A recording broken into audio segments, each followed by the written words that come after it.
So this is the biggest sales lever that you have for your e-commerce brand to maximize your sales and maximize your conversion rates on your website. Now, my name's Will De Bruin. I co-founded an e-commerce business in 2013 with my brother. We bootstrapped this business from the kitchen bench, and this business has since gone on to do multiple seven figures. And I've also helped over 250 e-commerce brands scale to record revenue months as well through my paid programs. And I want to provide as much information as I possibly can for free on this channel. So thanks for being here. So what I'm particularly talking about here is I'll go high level for a start. So when we talk about driving sales and revenue for your e-commerce business, if you have a problem or challenge, it falls under one of three umbrellas. The first is traffic, okay, not enough traffic, relevant engaged traffic. The second is conversions, meaning website conversion rates. And the third is lifetime values or AOVs, right? Lifetime values meaning lifetime value of a customer, getting them to come back and buy again. Traffic, people always need traffic, okay? That's always the number one problem. But if they get a lot of traffic and the right people come to site, then obviously the second problem is that conversion rate. So this is where I really want to focus today, focusing on the conversions. To make a monstrous amount of sales, we need to think about why people actually buy a specific product. Firstly, there has to be a specific market demand, right? There has to be a natural demand. It's, I would say, unusual or uncommon, the next Apple comes through with a product that is completely innovative and people can flock to. But for the majority of people, especially people, on my channel and my clients in my programs that do less than, 20K a month when they come into the program, most of them are working in an industry that it is very much like product aware and solution aware, okay? So this is typically that there's demand for the product, there's actually people to speak to about it. It's very sort of straightforward products. But the number one thing, the biggest sales level we have is social proof, right? So having the amount of trust necessary for someone to make a purchasing decision with you, to spend their money with you. And this is a big problem that I see when I speak with, e-commerce brand founders is they don't have enough urgency or focus on building trust, building authority, building authenticity that someone on the receiving end of their content, meaning their assets or their marketing, would immediately associate them as a trustful resource. So the way I would ask you to position it or think about it differently is we have to put the shoe on the other foot. We have to come from everything that we do, especially when it comes to our assets and marketing, from the perspective of a very cold prospective buyer. So someone who's never seen you before, they don't know who you are. They definitely don't know you personally. They don't know your family and, your pets and everything like that. And so what would that person think about you or your brand, even without you there, your brand, seeing you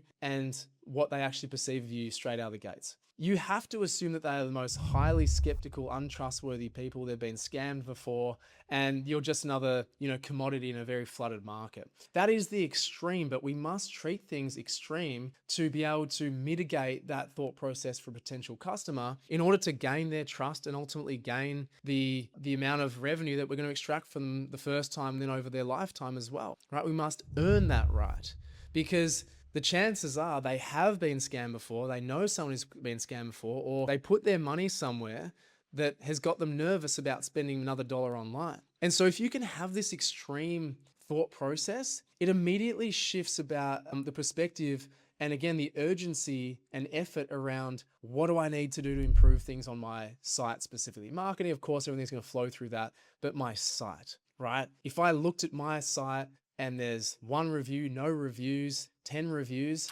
and I'm going up against, say, Amazon or other big brands and they've got thousands of reviews, that's how people are buying. That's how they're making decisions.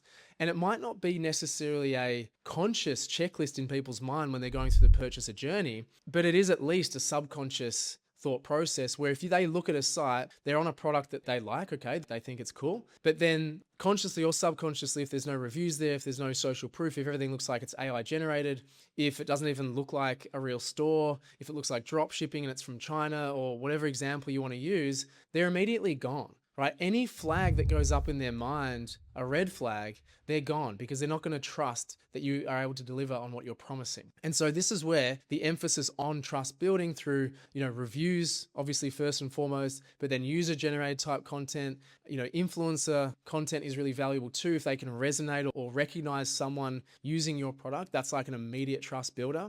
Articles, in terms of credible publications that they might know or follow in your industry. These are all really important components to bridging that trust gap. And the more of this stuff you can have and the more recent you can have, the better. right? You almost want to be at the point where they're like, oh, I want to check out some reviews, and they're just scrolling and scrolling and scrolling like, I don't even have to read them. I'm just sort of sick of reading them. I trust you. All good. Take my money.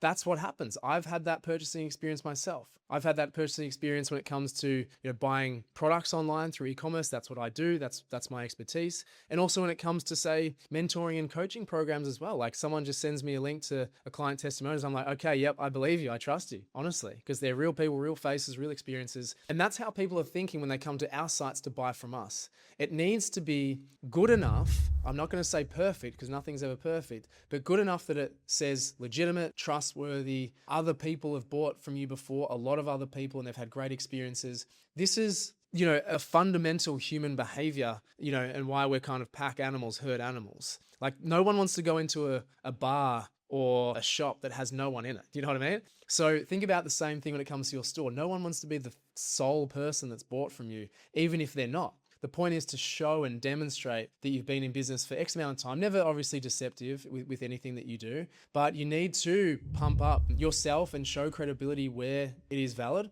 and let them know. If they don't like it, then they can obviously return it back, right? Have certain parameters that A, build up the trust and authority, and then B, reduce the risk on that person, right? So I just wanted to share that because it's very unspoken, very underutilized, and not emphasized at all from people that haven't been in business very long. But if I can ask you directly, what impact do views and positive experiences have on you as a customer, you as a consumer in your purchasing decision? I would be very surprised if you didn't say a very high portion of my purchasing decision and power is put into social proofing, seeing other people using it, looking at the experiences, getting positive feedback and reviews. A big portion, not just our buying behavior, what restaurant we go to, what hotel we stay at, what experience we do. It is so crucial. And therefore, we as business owners, because we're good people, we're trustworthy people, we will always do right by people. That is not assumed when it comes to the store that we're running that is sometimes faceless. Okay, that's the beauty,